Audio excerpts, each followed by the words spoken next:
श्री विष्णु पुराण तृतीय अंश 13वां अध्याय। आभ्युदय श्राद्ध, प्रेत कर्म तथा श्राद्धादि का विचार।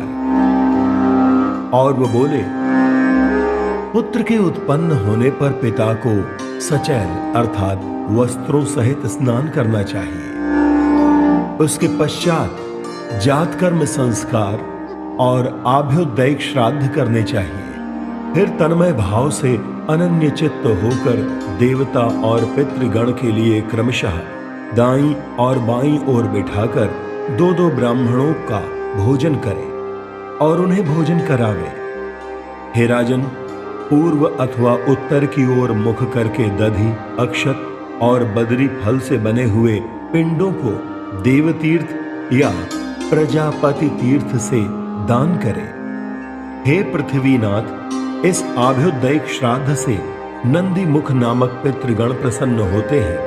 अतः सब प्रकार की अभिवृद्धि के समय पुरुषों को इसका अनुष्ठान करना चाहिए। कन्या और पुत्र के विवाह में, गृह प्रवेश में, बालकों के नामकरण तथा चूड़ा कर्म आदि संस्कारों में, सीमंतोन्नयन संस्कार में और पुत्र आदि के मुख देखने के समय गृहस्थ पुरुष एकाग्र चित्त से नांदी मुख नामक पितृगण का पूजन करे।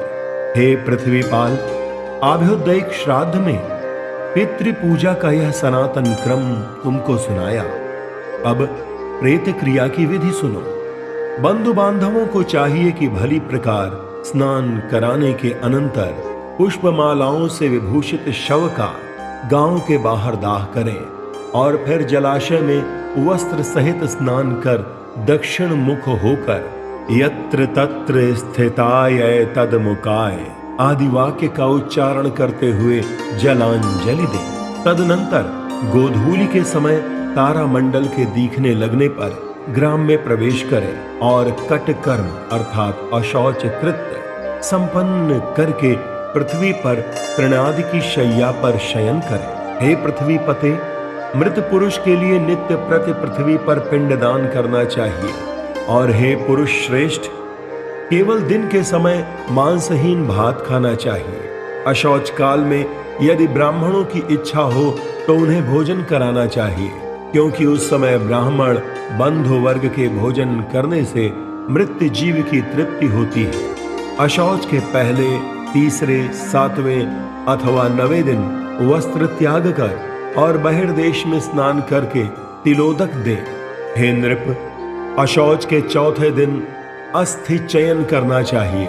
उसके अनंतर अपने सपिंड बंधुजनों का अंग स्पर्श किया जा सकता है। हे राजन, उस समय के समानोदक पुरुष चंदन और पुष्प धारण आदि क्रियाओं के सिवा पंच यज्ञादि और सब कर्म कर सकते हैं। भस्म और अस्थि चयन के अनंतर सपिंड पुरुषों द्वारा शैया और आसन का उपयोग तो किया जा सकता है, किंतु स्त्री संसर्ग नहीं किया जा सकता। बालक, देशांतर स्थित व्यक्ति, पतित और तपस्वी के मरने पर तथा जल, अग्नि और उद्बंधन अर्थात फांसी लगाने आदि द्वारा आत्मघात करने पर शीघ्र ही अशौच की निवृत्ति हो जाती है।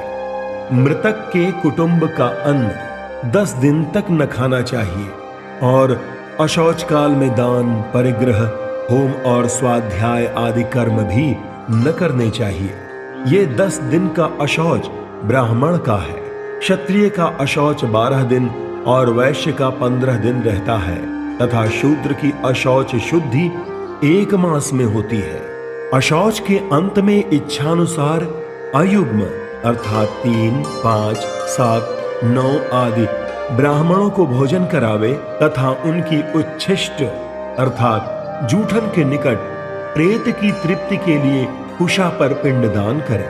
अशौच शुद्धि हो जाने पर ब्रह्मभोज के अनंतर ब्राह्मण आदि चारों वर्णों को क्रमशः जल, शस्त्र, प्रतोद और लाठी का स्पर्श करना चाहिए। तदनंतर ब्राह्मण आदि वर्णों के जो जातीय धर्म बतलाए गए हैं उनका आचरण करें और स्वधर्मानुसार उपार्जित जीविका से निर्वाह करें। फिर प्रतिमास मृत्यु तिथि पर एकोदिष्ट श्राद्ध करे, जो आवाहनादि क्रिया और विश्व देव संबंधी ब्राह्मण के आमंत्रण आदि से रहित होने चाहिए। उस समय एक अर्घ्य और एक पवित्रक देना चाहिए तथा बहुत से ब्राह्मणों के भोजन करने पर भी मृतक के लिए एक ही पिंड दान करना चाहिए।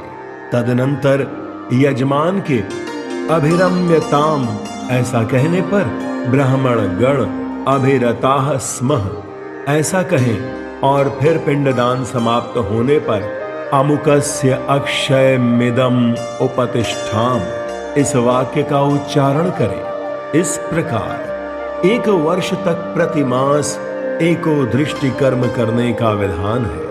हे राजेंद्र, वर्ष के समाप्त होने पर सपिंडीकरण करें, उसकी विधि सुनो।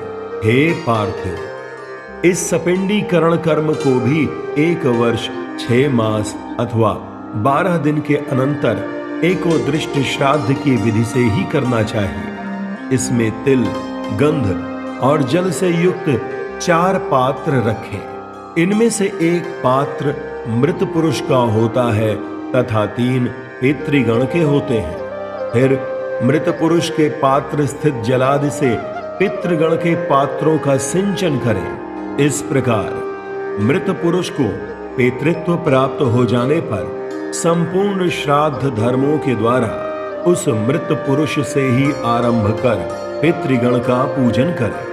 हे राजन, पुत्र, पौत्र, प्रपौत्र, भाई, भतीजा अथवा अपनी सपिंड संतति में उत्पन्न हुआ पुरुष ही श्राद्धादि क्रिया करने का अधिकारी होता है।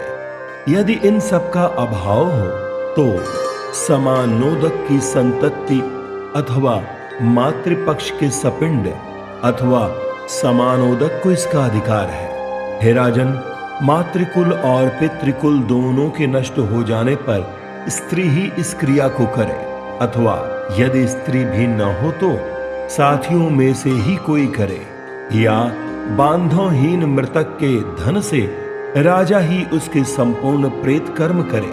संपूर्ण प्रेत कर्म 3 प्रकार के हैं: पूर्व कर्म, मध्यम कर्म तथा उत्तर कर्म। इनके पृथक पृथक लक्षण सुनो। दाह से लेकर जल और शस्त्र आदि के स्पर्श पर्यंत जितने कर्म हैं उनको पूर्व कर्म कहते हैं, तथा प्रत्येक मास में जो एको दृष्ट श्राद्ध किया जाता है वह मध्यम कर्म कहलाता है।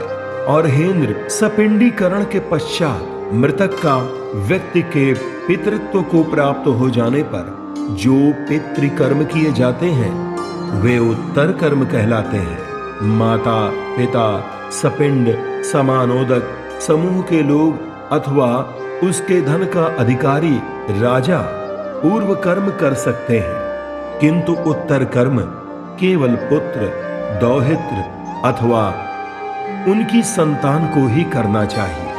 हे राजन, प्रति वर्ष मरण दिन पर स्त्रियों का भी उत्तर कर्म एकोदिष्ट श्राद्ध की विधि से अवश्य करना चाहिए।